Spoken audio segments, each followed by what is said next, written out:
Howdy diddly do, and welcome to another edition of the European Soccer Show. With me, as ever, is the undeniable, undistinguishable, and underappreciated Leo. Hello, Leo. How have you been?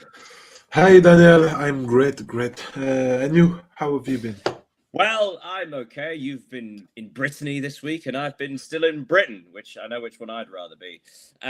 Speaking of Britain, let's give you some highlights from across the European continent as well as the English Premier League, where the highlights include Arsenal moved 9 points clear at the top of the table as Manchester City falter again against the relegation-threatened side twice in 2 weeks, in 2 matches. In La Liga, a competition between Real Madrid and Barcelona for the most fabulous and impressive victory. Barcelona as a team, Real Madrid as basically just Arda Güler's 67-yard goal. In Serie A, very interesting results, but in the end, they don't actually matter. For a second, we thought we were back into a title race, but AC Milan saw fit to lose at Lazio late yesterday. In the Bundesliga, Bayern Munich somehow drew 1-1 against Bayer Leverkusen, despite only having 9 men and no real goalkeeper. In Ligue 1, Paris Saint-Germain's fixture was postponed, which meant that Lens had the opportunity to go back to the top of the table, but they fumbled the ball, I believe is the NFL expression, as they lost at Lorient. Yes, lots to talk about. So we are, as ever, going to start in the Premier League. And interestingly, or rather uninterestingly, there are a lot of zeros in this week, weren't there? A lot of nil-nils, a lot of clean sheets, but actually some very interesting results. But we are going to start with Arsenal this week. We've been fighting off the last couple of weeks. Very interesting game at home against Everton. Everton playing fantastic, kept them 0-0 until the last minute of regulation time, where Jordan Pickford came out for a cross, didn't quite reach it, and the ball fell to Gyökeres, who slotted home to give them the lead. However, everybody is talking about the second goal scorer, Max Dowman, who brilliantly ran best part of 70 meters with the ball and scored into an empty net in the 7th minute of stoppage time to become the youngest ever Premier League goal scorer. This was an incredibly tense match, wasn't it? If you sort of heard the atmosphere at the Emirates, a lot of the fans biting nails, getting restless. The tension in the atmosphere in the stadium palpable, and yet they managed to find a way, which is something that Manchester City are failing to do. Perhaps this is the reason Arsenal will be champions. Yeah, I remember back in December when they won away at Everton. We already told that it was a tense game, a hard-fought victory, and it's quite the same 3 months later with the same goal scorer, because Victor Gyökeres was the one to score at Everton 3 months ago to seal the victory for Arsenal. And I think it's that kind of harsh victory against, as you said, a good Everton team, very good Everton team, that will enable Arsenal to finally win the title. Max Dowman, again, youngest Premier League goal scorer ever, second youngest top flight goal scorer, I believe, ever. Yeah, it's kind of astonishing because it's not as if he was just given a goal or, sort of a cheap goal at the end of a game. He came on and actually changed the game. It was highlighted when Mikel Arteta made the substitution. He brought him on for Zubimendi, and players like Gabriel Jesus were left on the bench. And yet he turned to this 16-year-old Dowman, and he delivered. His was the cross that pulled Pickford off his line that led to the first goal. And, of course, he finished the second goal. What an astonishing young man. Not to sound 100 years old. I think he's one of the incarnation of this new generation of players, of young players who are not shy on the pitch, who wants to demonstrate everything that they can do. I remember back in, 3, 4, 5 years ago, when Ryan Cherky was thrown in the big deep against Nantes in the Coupe de France. he was 16 and also astonishing. We can also talk. I saw on Twitter some footage video of Manchester United's JJ Gabriel, who is likely to I trained with the first team and maybe have his first appearance. It's this kind of players. Even we can talk, of course, about Lamine Yamal, who is still very young. They want to prove themselves to the others, and I really like that kind of play. But Arsenal do manage to fight for the victory and secure that. And only a couple of hours later, Manchester City dropped points at West Ham United. 1-1. Bernardo Silva opened the goal with a gorgeous little chip from a tight angle, catching the keeper out. Whether he meant it or not is up for debate, but he certainly claims to. But West Ham United responded immediately with Mavropanos' bullet header from a corner. Are we going to be ultra critical of Manchester City because throwing away a lead twice at home against Nottingham Forest seemed like poor game management? This felt a bit different, didn't it? Because, I mean, they had Manchester City had 24 shots, 6 of which were on target. West Ham had 1 shot, 1 on target, 1 goal. This felt a bit more sort of just unfortunate from Manchester City, or perhaps just not clinical enough. I don't know if you heard Pep Guardiola's presser after the game. He recognized having made a mistake by not starting with Cherki. So I think he knew that against a low block, as West Ham showed, he needed a player capable of playing in the tight spaces. And here is his mistake, and he recognized it. So, of course, it was there was a lack of precision, a lack of I don't know. They didn't put the knife as deep as they should have been in the West Ham's defense. But finally, in a title race, when you are trailing on Arsenal, you can't allow yourselves to make some mistakes. So I think the title is now done. It's a bad week generally, though, isn't it? So 2-2 at home against Nottingham Forest, again, just above the relegation zone. Then losing at Real Madrid 3-0 in the Champions League. And then drawing at West Ham United, who are in the relegation zone. And now they're obviously about to face Real Madrid again.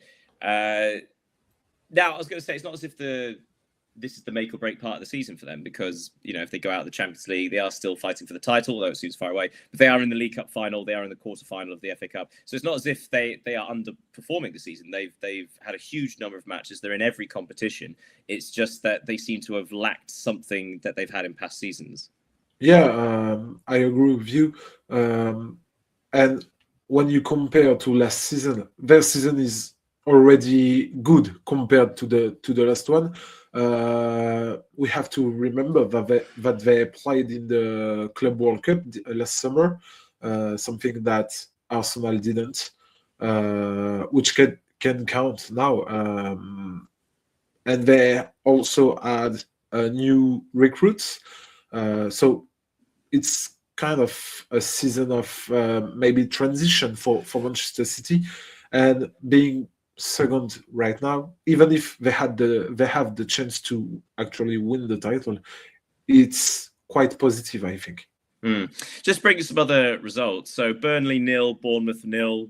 That's done. Sunderland 0, Brighton 1. Weird game. The winning goal by Minte was a very strange sort of deflected cross.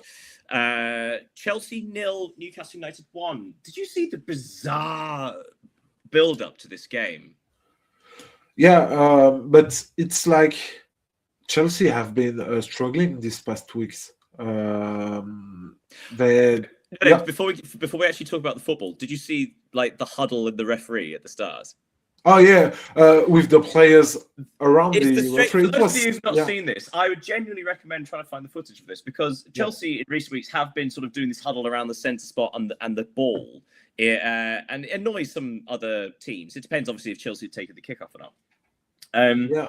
And yet this time round, the referee Paul Tierney went to the centre spot and stood over the ball just to sort of protect it. And the Chelsea players still made a huddle around him. It's one of the weirdest things I've ever seen. Yeah, it was. Yeah, sort of vibes of Donald Trump staying with Chelsea for the Club World Cup celebrations. But Newcastle United did win. It was their first victory at Stamford Bridge for 14 years, I believe. And Newcastle United are they're currently ninth on 42 points and 6 points behind Chelsea in sixth place. So chances are, obviously, Champions League push not likely. But Newcastle United have a real shot at reaching some European competition. They have among the easiest runnings. And, of course, next week, the Tyne-Wear derby against Sunderland at St James's Park. So Newcastle United, despite having a very difficult season, have an opportunity to qualify for Europe.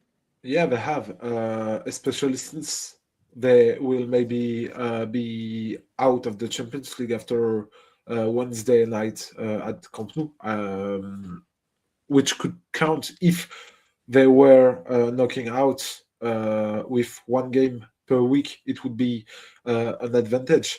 And I think if all the remaining games, every remaining games of Newcastle were away from home, they could qualify for the Champions League because they have performed well away from St James Park in recent games. So, yeah, it's a real possibility for them to at least to qualify in the Conference League. Yeah, chance to pull something out this season. On Sunday, Crystal Palace 0, Leeds United 0. Strange match. Dominic Calvert-Lewin missed a penalty, and then Leeds United had a man sent off at the end of the first half. And despite that, Crystal Palace didn't have a single shot on target in the second half. Leeds managing to squeak a draw. Manchester United really impressive in their 3-1 victory against Aston Villa. Goals from Casemiro, Mateus Cunha and Šeško. Nottingham Forest 0, Fulham 0. Forest having a missed opportunity to pull away from the relegation zone. Liverpool 1, Tottenham Hotspur 1. So Igor Tudor's first point, his first not finally loss. Yeah, I think that's Spurs' first not defeat in 6 matches. I will say this though. It was an awful match. Watching it, I couldn't believe. I mean, from a Liverpool point of view, considering how much money they spent, they were so sloppy, constantly misplacing passes. Even right at the end, Spurs had just equalised, going into stoppage time, and Liverpool had a 4-on-2 breakaway. And both the passes involved were massively misdirected or over here. It was, I'm not sure if you watched it, but a disappointing result for Liverpool. It feels like Liverpool were poor as opposed to Spurs being good. Does that make sense? Yeah, they were poor, and it's really a missed opportunity to move closer to the top 3, because in case they would have won this game, they would have moved into 4th place, opened up a 3-point lead over Chelsea. So it would have been a great coup, but in the end, conceding so many goals at the end of games, it could cost them a lot at the end of the season, because it's not the first time that they concede a goal in the dying minutes this season. And they've got the trailing Galatasaray in the Champions League, Yeah, which would be not quite an embarrassing exit, but certainly an unexpected one if they don't turn that around. So actually in the table, Arsenal, like I said before, 9 points clear of Man City. Manchester United now 3rd, 7 points behind Man City and 3 ahead of Aston Villa, who've just suffered their 3rd straight loss. Liverpool are currently occupying 5th on 49, 1 point ahead of Chelsea, who've only got 1 win in the last 5 matches. But right behind Chelsea, in the last thing we'll talk about before moving on from the Premier League, Brentford face Wolverhampton Wanderers tonight. Brentford, if they win that, will be 1 point behind Chelsea. Are Brentford in this race for the Champions League? That's a cool question. For the Champions League, I don't think so, to be honest. But for European football, for sure, because I'll make it another way. If they win, they'll be 4 points clear of 8th place Everton. Yeah.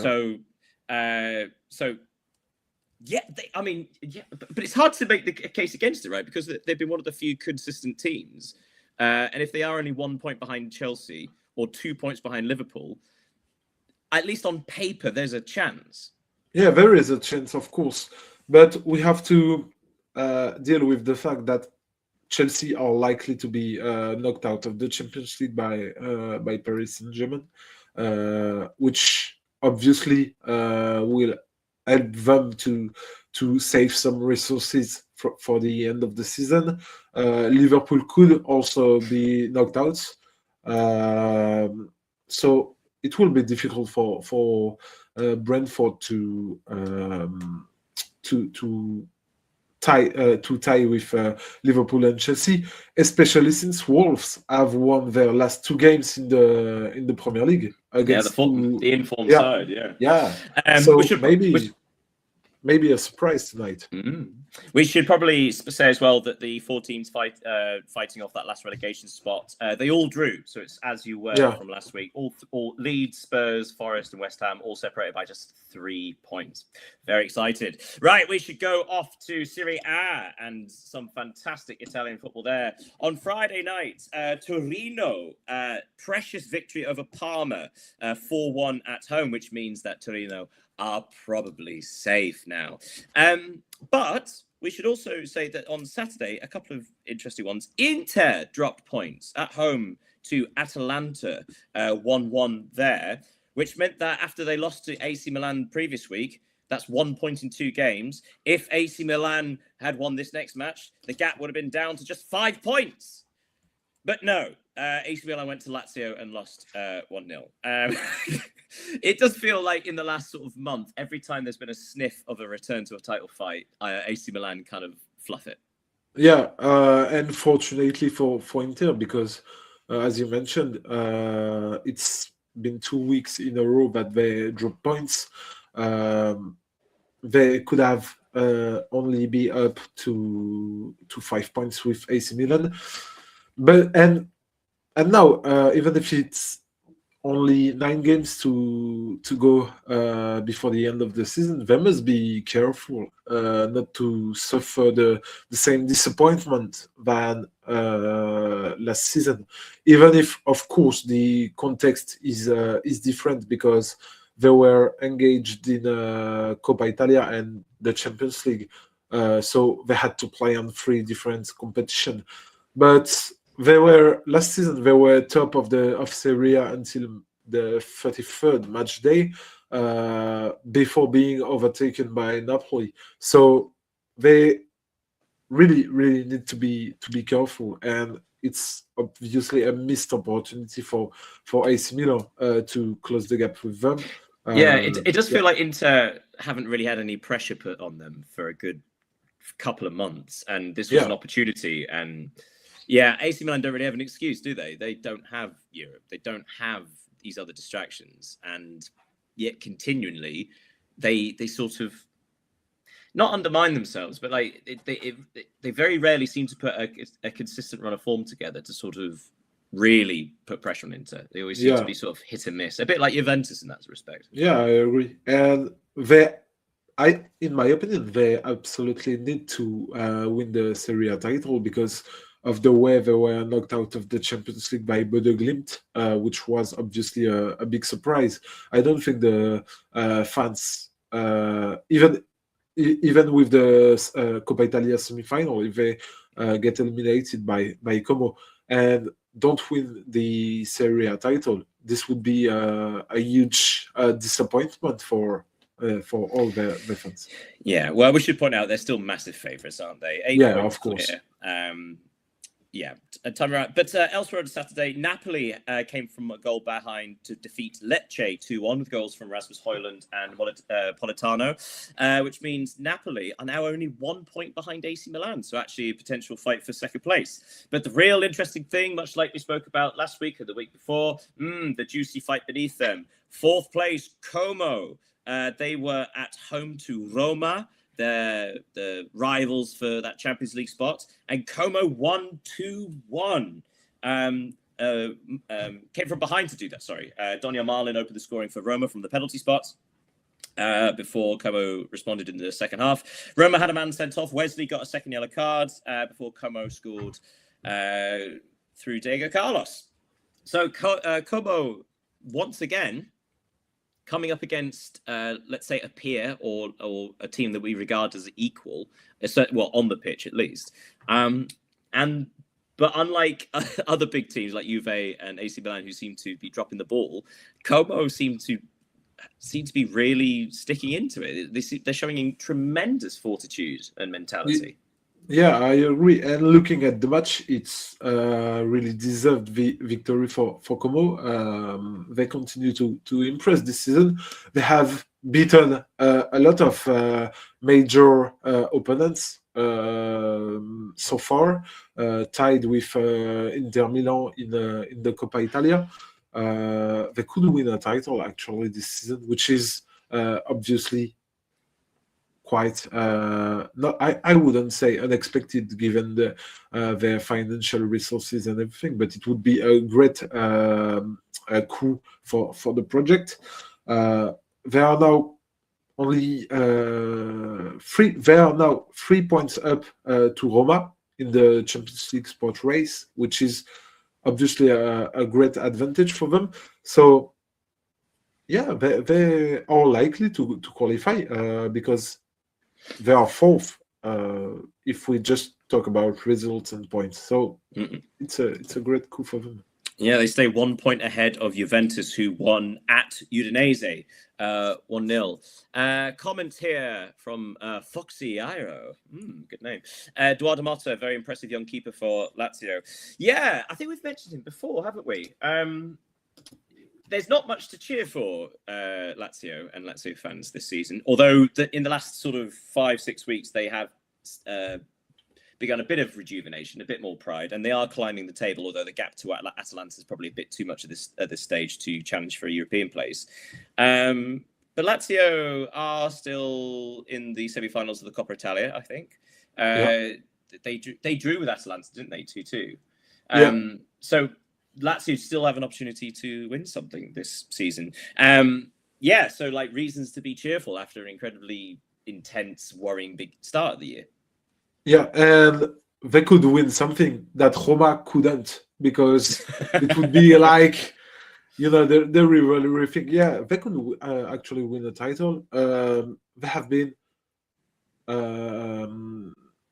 they had mixed results this season, and under difficult circumstances. We should always remind people, like the transfer embargo at the start of the year was obviously hamstrung them somewhat. Yeah, but finally, even if they are ninth in the table, they have actually something to play for in this end of the season. So it's quite. And actually, if they manage to win the trophy and Roma not qualify for the Champions League, I'm sure that would be an overall victory for Lazio. Which though, Roma, another disappointing result. That's 2 losses on the bounce, no win in 3. They're losing form at the wrong time. They're now 2 points behind Juve, 3 points behind Como. They need to turn this around probably in the next match or two before they fall too far behind. Yeah, they continue to slip further away, especially away from home, where they haven't won a single game in 4 games now. So yeah, I remember in the early season they used to win these games by by only a goal, and it was sufficient for them to win. And we said that they desperately need to recruit a forward, given the fact that they were playing without a real number 9. But today they just concede too much goal for a team like that, and yeah, they are now 6 in bad position for the Champions League, even if they only have 3 points away from Como. So to round up Serie A, so Genoa got a 2-0 victory at Hellas Verona, which means Genoa and Torino currently in 14th and 13th place, are on 33 points, 9 points clear of relegation, which means both those teams are probably safe now. So big victories for Genoa and Torino. Elsewhere, Bologna won at Sassuolo 1-0. But perhaps the strangest result, not just of the weekend, but of the season, Pisa 3, Cagliari 1. So not only Pisa actually registering a victory, but they had a man sent off after 37 minutes, and yet still somehow managed to score another 2 goals after that. So Pisa, does the comeback start now? Probably not. They're 7 points behind Fiorentina, much like Hellas Verona. But hey, stranger things have happened. We should move on, and we'll go to the Bundesliga.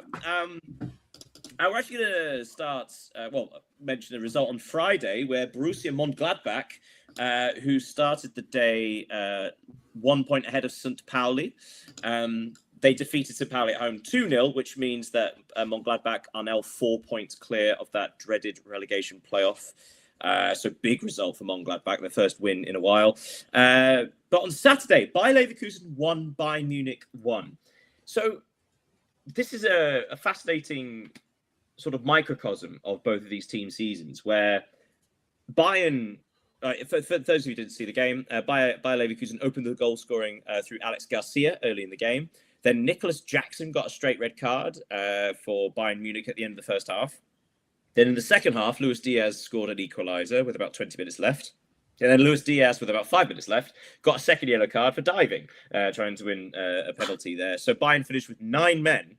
But talk about microcosms, the determination and mindset of Bayern to still try and win the match, despite not only having man down, but 2 men down, but Bayer being completely incapable of taking advantage of that for being in a dominant position. So yeah, it does sing true for both teams, doesn't it? Yeah, as you recall, it was rather chaotic for between Leverkusen and Bayern Munich, and also I don't think you've mentioned the 3 goals disallowed in this game. One for Bayer and 2 for Bayern. So it was really chaotic. Just a word on Luis Diaz, because Liverpool have decided to part ways with him last summer, and now he has scored 21 goals and provided a 17th assist so far this season, which is really good. We should always put it out that this is Bayern, though, so they rate. Yeah, of course. 6 goals against Atalanta, they are so overpowered. They're going to be stats like that. But even still, it seems at the time Luis Diaz's moves was described as a bit expensive for Bayern, but actually now it's seeming well spent. But and I don't know if you saw the goalkeeper issue for Bayern Munich. They were down to their 4th goalkeeper, was it? Yeah, and now a 16-year-old goalkeeper is likely to play in the Champions League because Manuel Neuer is injured, Sven Ulreich too, and 2 of the young goalkeepers too. So it seems to be a strange one for this young goalkeeper. Well, it reminds me of Iker Casillas at the time at Real Madrid. That's a fun comparison. Yeah. Comparison. Fortunate that they basically ended the tie against Atalanta because there's less pressure on their goalkeeper coming in. Don't want another Kimski moment. Yes. But also, I mean, maybe it's best that, say, for example, Bayer Leverkusen, who drew with Arsenal, so perhaps that was really what took it out of them. Bayer Leverkusen showing that they probably can't continue on 2 fronts. They probably can't continue to stay because they are currently 5 points behind. Elsewhere, the last match of the weekend, Stuttgart defeated RB Leipzig 1-0, which meant that Stuttgart actually jumped RB Leipzig into 4th place. So Bayer are 5 points behind Stuttgart. So it's probably in Bayer's interest to really concentrate on getting back into the Champions League as opposed to trying to stay in it. Yeah, I agree. Even if it's a valuable point for Leverkusen, but as you said, Stuttgart's victory brings them a double benefit because first they consolidated their 4th place in the table, and they are now drawing level with Hoffenheim in the race for the 3rd, because Hoffenheim have drawn with 17th placed Wolfsburg this weekend. So, well, since you mentioned it, that's I was going to interesting. bring that up. So Hoffenheim won, Wolfsburg won. An excellent result for Wolfsburg, and Yeah. with that means they're 3 points behind St. Pauli, so they are within striking distance now, in the relegation playoff position. But Hoffenheim, so in their last 6 matches, they've won twice, drawn twice, and lost twice. The very, definition of inconsistency. But they are still third. They're on 50 points. So their inconsistency hasn't been capitalized on by Stuttgart or Leipzig or Bayer, who just seem to keep dropping points. Yeah, and because we are close to the end of the season, and every game counts for the teams. Offenheim are out of the DFB Cup. They don't play European football. Stuttgart are still qualified in the Europa League. They will play Porto in the second leg of the round of 16. They are also playing in the German Cup, so it can count also, as we said, for the in the Premier League. So it will be interesting. And looking at the next fixtures of Hoffenheim, they will play Mainz, they will play Bremen, and they will play Stuttgart before the end of the season. It could be an important game for the top 3. Elsewhere, Borussia Dortmund, an easy victory, 2-0 over Augsburg, means that they close the gap to Bayern to just 9 points. Also, Frankfurt defeated bottom of the table Heidenheim 1-0. Hamburger drew 1-1 with Köln. Köln, who are only 1 point above the relegation playoff themselves. Huge result, though. On Sunday, Werder Bremen 0, Mainz 2. So Mainz started just, again, level points with St. Pauli. Hold on, sorry, Foxy. Foxy. Bayern having a goalkeeper crisis. Leonard Prescott set to be the youngest in Champions League.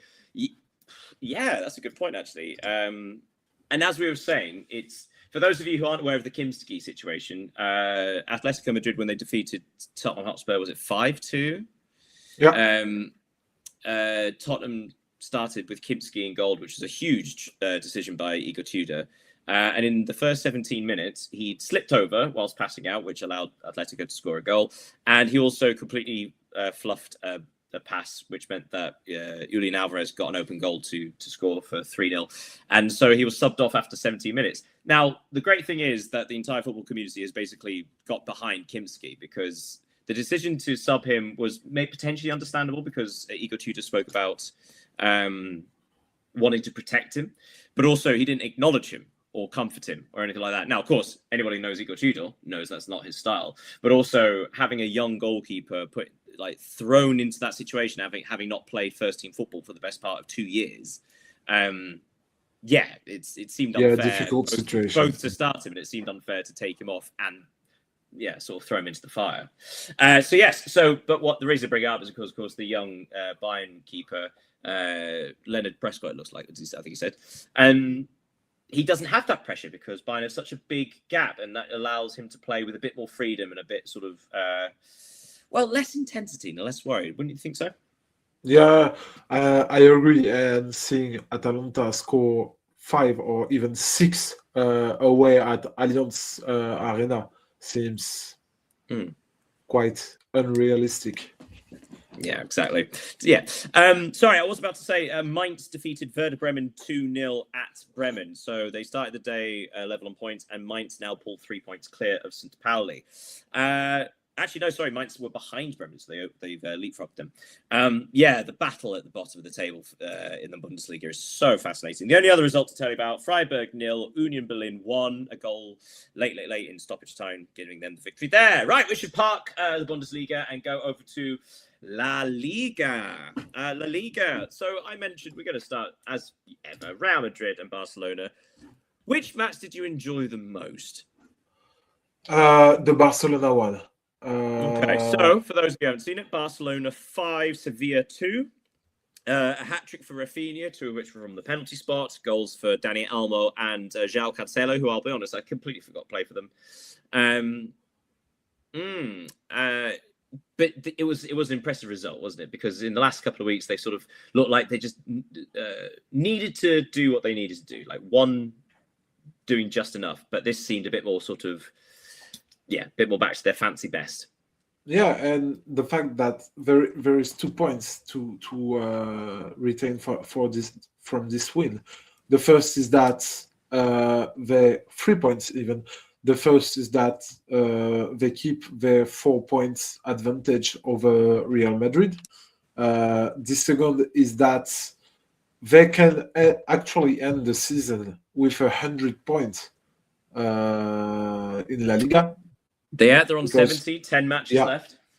And the other, it is concerning Sevilla, because I think they must keep an eye on their rivals in the relegation battle, because their lead isn't secure yet, even though their form is one of the most impressive alongside the ones of Rayo Vallecano.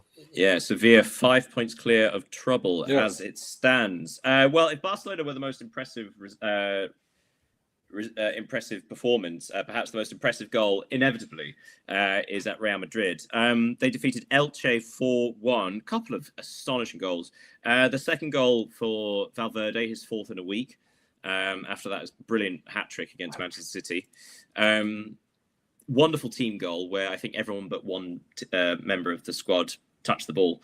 But the fourth goal, Arda Güler, I wrote this down, 68 yards or 74 meters. I mean, it's not audacity. It's just pure technique, isn't it? Yeah, it's a technical gesture, and it's very difficult. And that's why it's so rare to see that kind of goals in professional football, at the top of professional football. Just to have a word on this game, we have said that in past week that Real Madrid had struggled to find the way they want to play. They struggled to win these games, especially since Kylian Mbappe. And this weekend it was, to be honest, a comfortable win. You've mentioned Federico Valverde's goal. He once again proved decisive. He has now 9 goal contributions in his last 8 games. Maybe the best player of Real Madrid at the moment. And to finish like we did with Sevilla, Elche, they are now in the relegation zone after the start of the season. So on that note, the next thing I was going to say, Mallorca on Sunday defeated Espanyol 2-1. Espanyol took the lead, but had a man sent off with about 40 minutes remaining, allowing Mallorca to come from behind and secure the victory, which means that they leapfrog both Elche and Alaves up the table. So yes, Elche do slide down into the relegation zone. It's something that I have noticed, which is a bit of a shame, let's call it a Premier Leagueism, where the promoted sides look like they're going down all of a sudden. So, for example, in Serie A, Cremonese and Pisa were both promoted at the end of last season, and Cremonese are now in there as well as Pisa. Although Sassuolo are doing absolutely fine. Yeah. Similarly with La Liga, so Real Oviedo, Elche, two newly promoted clubs. For the life of me, I can't remember who the third one was. Espanyol? Was it? I don't think it was. But anyway, it doesn't matter.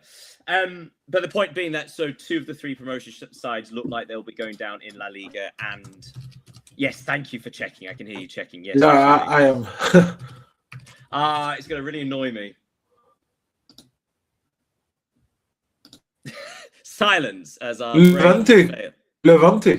Oh, was it Levante? Of course. Yeah. Sorry. Espanyol was 2 years ago. Yeah.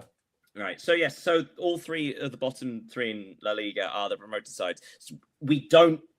It's not just obviously the Premier League is you get that kind of stagnation where the same promoted teams go down. We don't want that anywhere else either. But it does feel like these three sides just haven't been good enough this season. Apart from Elche, but their second half slump of the season has been really disheartening because it just feels like everybody worked out how to play against them and there's been no solution. Yeah, at the beginning of the season, we've said that Elche's way of playing was really interesting, but the fact is that playing that way for the whole season, it's complicated for a promoted team when you face the big names of your league. Sometimes you need to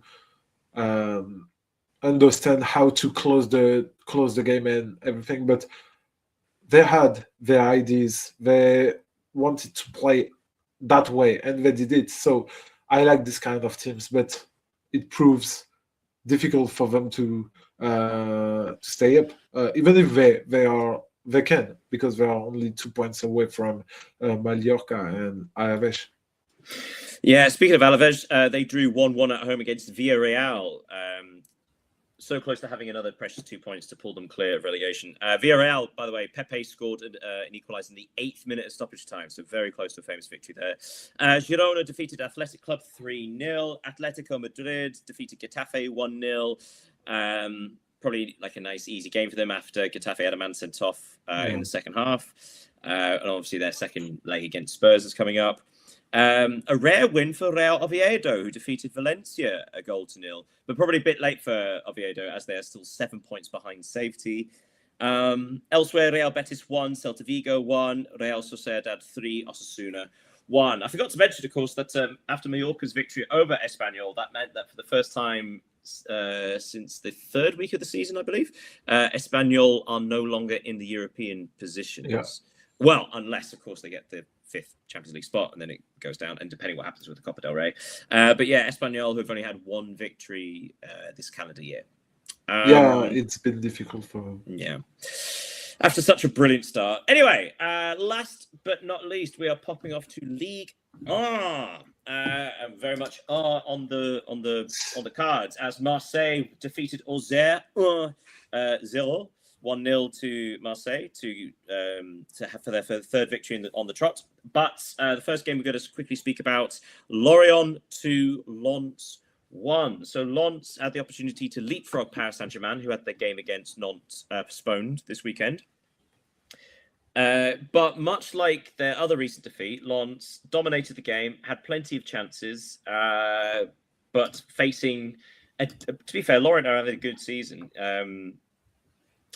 Who were clinical with their opportunities. Lens just came undone. So it was another, rather than playing badly or dropping the ball, it was more like a missed opportunity.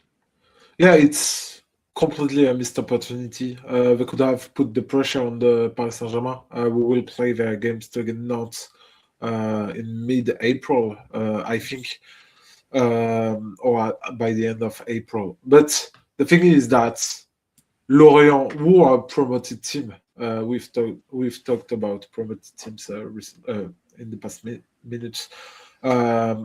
They have been great this season. They have, especially at home, because they have picked up 26 of 37 points there. Lens, they had chances, clearly, but now if PSG are to win against Nantes, which I don't think they will fail to, it will be difficult for the title. So yeah, it's now like Paris Saint-Germain do seem to have an easy run in, and also we're getting to the points of like, well, almost thinking up reasons why Paris Saint-Germain would drop points against certain teams, as opposed to that's a tricky one. It does all kind of come down to Lens against Paris Saint-Germain. Lens have to win that now. Yeah, of course. Elsewhere, Angers lost at home. Hey, Nice won a game, 2-0 at Angers. That's nice for them. But Monaco defeated Brest, a pair for Monaco, ironically. 2-0 against Brest, which means Monaco are now, well, they remain 6 points behind Marseille, as do Rennes. Lille, though, spoiler, we're going to jump ahead. Lille defeated Rennes at Rennes with a very impressive victory. So you still have 5 teams separated by just 6 points. So Monaco's, that's 5 wins in a row. They're undefeated in 8, I believe. They built ahead of steam. They really are the team to watch all of a sudden. And hey, outplaying Paris Saint-Germain, arguably 4 times this season. There's something about this side which is kind of astonishing considering how the season started. Yeah, they have really hit their stride now. They haven't lost in the league since the 16th of January, so 2 months ago, day by day, 2 months ago, and they don't have any other competition to juggle alongside because they were obviously eliminated from the Championship by Paris Saint-Germain, and I do think they will overtake Lyon or Marseille to climb the top 4 or even the top 3. What's been the change? Because again, we were speaking about Monaco. I'd say in mid-January they were still not quite with it, and yet in the last sort of 8 weeks, there's been this monumental shift. Has anything changed in particular? The coach, I think Sebastian. Of course, yeah. I really think Sebastian Pocognoli has been doing tremendous job at Monaco. He needed some time to implement his way of playing, but now the players seem to have understand what he asks, and it's paying off. All simply. Elsewhere, Strasbourg 0, Paris FC 0. Strasbourg, understandably, are probably putting their focus on. Is it the Europa League they're in? The conference. Conference. Yeah. Focus on the conference as well as the French Cup as well. So they're in 2 other competitions that they have legitimate opportunity to win. So makes sense. Elsewhere. Le Havre 0, Lyon 0. Lyon once again failing to win. That's 1 victory in 4 for that's no wins in 4. No wins in 4, yeah, and they slipped to 4th place. That's 2 disappointing draws for Lyon on the bounce. Despite the fact Le Havre had the wonderfully named Zagadou sent off in the second half with about 30-40 minutes left. What's happened in the last few weeks at Lyon? Because they suddenly become toothless. Yeah, they are, because they are toothless. They don't have any forwards left. Even against Celta Vigo in the Europa League, Rémi Imbert, after 20 seconds, was forced to be substituted because of an ankle injury. So it's now 5 or 6 offensive player off the squad for Lyon. Hopefully they will finally get Pavel Sulc and Afonso Moreira, Malik Fofana back in the coming days and coming weeks. So it's important for them. So I've just seen that Foxy's messaged us again. Lamine Camara, the big difference for Monaco. It had injury issues at the start of the season, and of course, AFCON, Monaco win rate just 22% without him. Big move for him in the summer. That's a fair point, actually. Lamine Camara has had a lot of chatter about him. Yeah. He's been one of the best midfielders in Ligue 1 this season. His performance against the big clubs have been extraordinary. The latest against Paris Saint-Germain in the league 1 or 2 weeks, last week, sorry. He is a great player, and I wouldn't be surprised to see a club like, I don't know, Tottenham or something like that, if they, of course, manage to stay up, to bid an offer on him. Last results to bring you from Ligue 1. Insane match as Metz hosted Toulouse, and Toulouse won 4-3. My God, Toulouse had a 2-goal lead before Metz fought back to 2-2. Toulouse had the lead again. Metz equalised, and then Toulouse found yet another goal, the winner this time in the 9th minute of stoppage time. Oh my God, what a match that was. But the last one to reference, as I said before, Rennes 1, Lille 2. At the time, Lille were 2 points behind Rennes.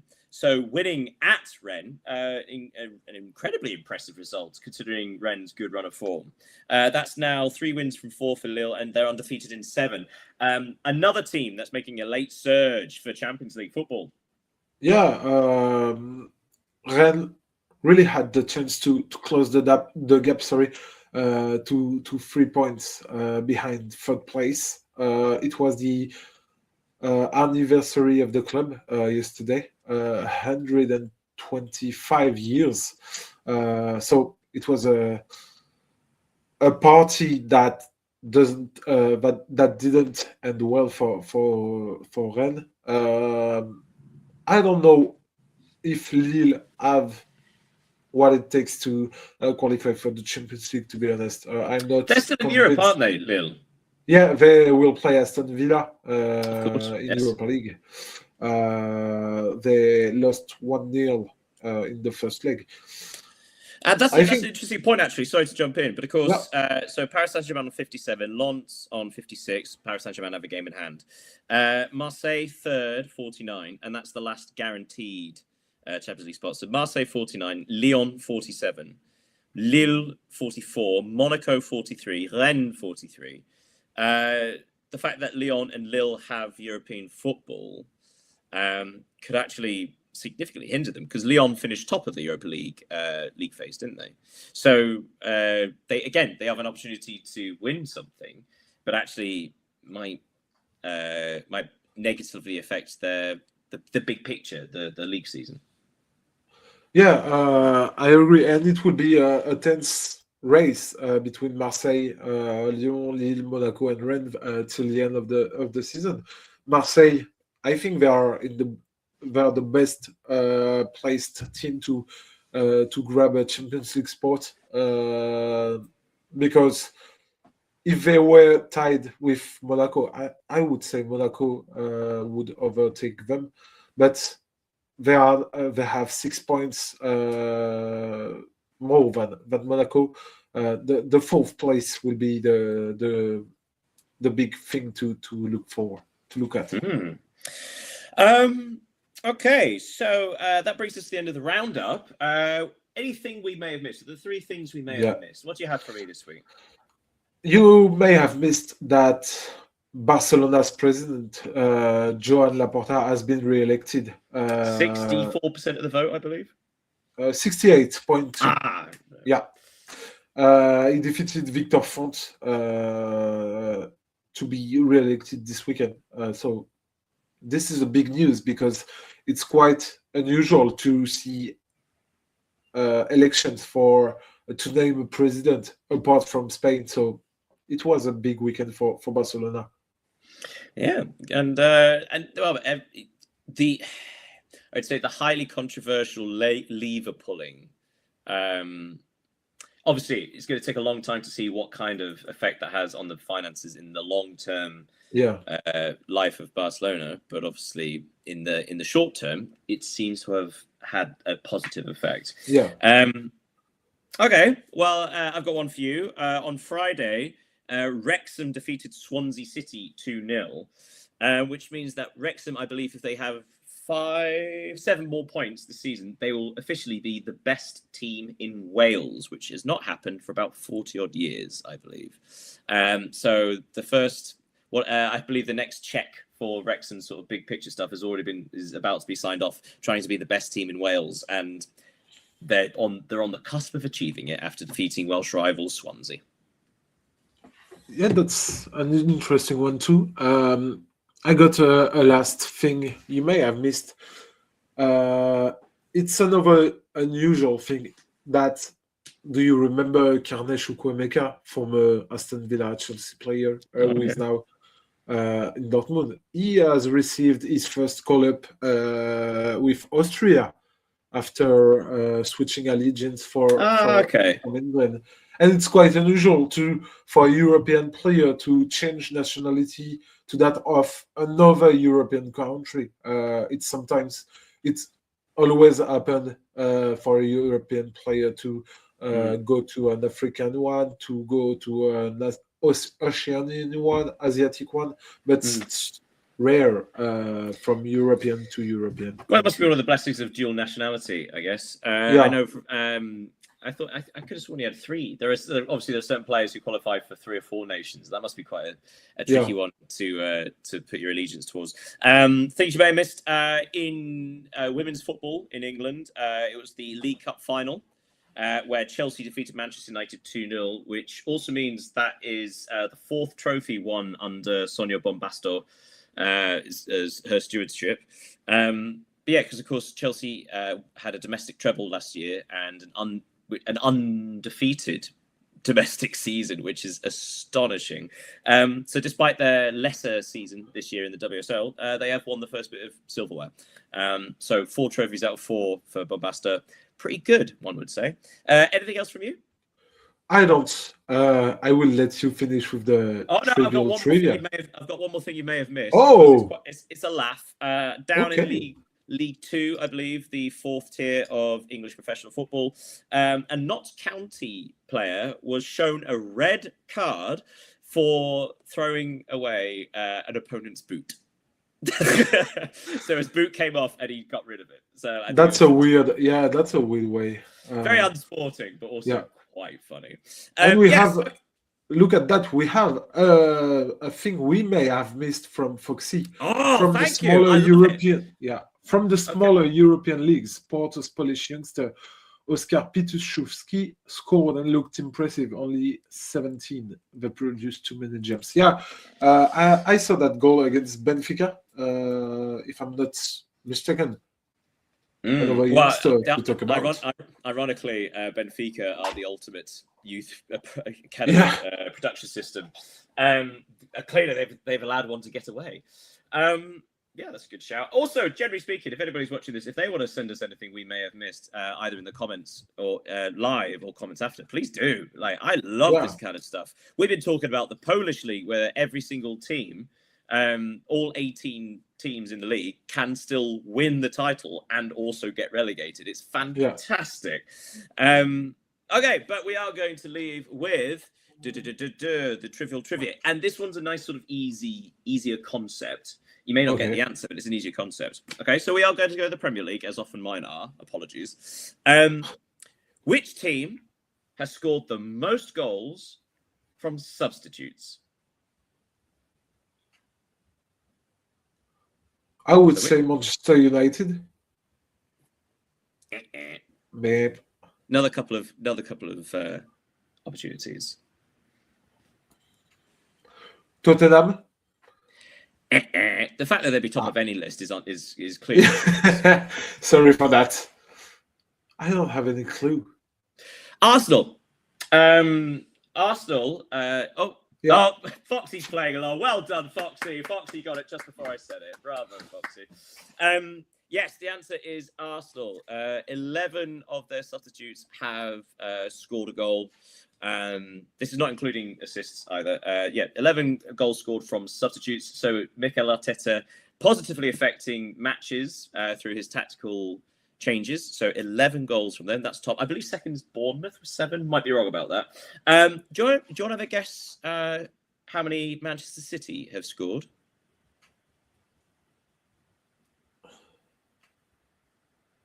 You've said Arsenal were with 11 goals? Top 11. Yeah. And Manchester City, where are they placed? I'm not saying. I'll give you a clue. It's very near the bottom. Okay. Only 4 or 5? Yep. One.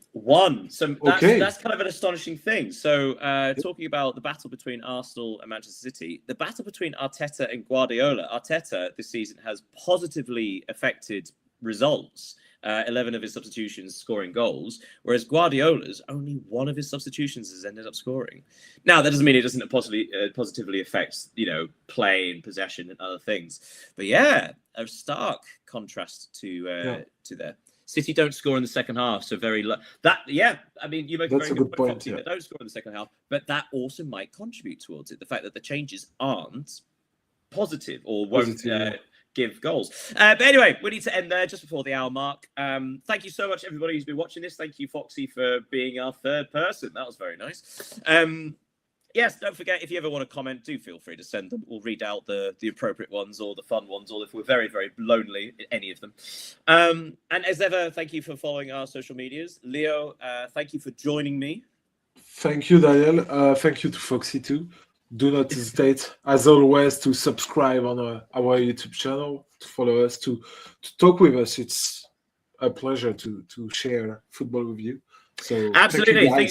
Things to look out for this week. Obviously, the second leg of the Champions League round of 16. Yeah. Very, very exciting. Potentially, every single English team might get knocked out. Yeah.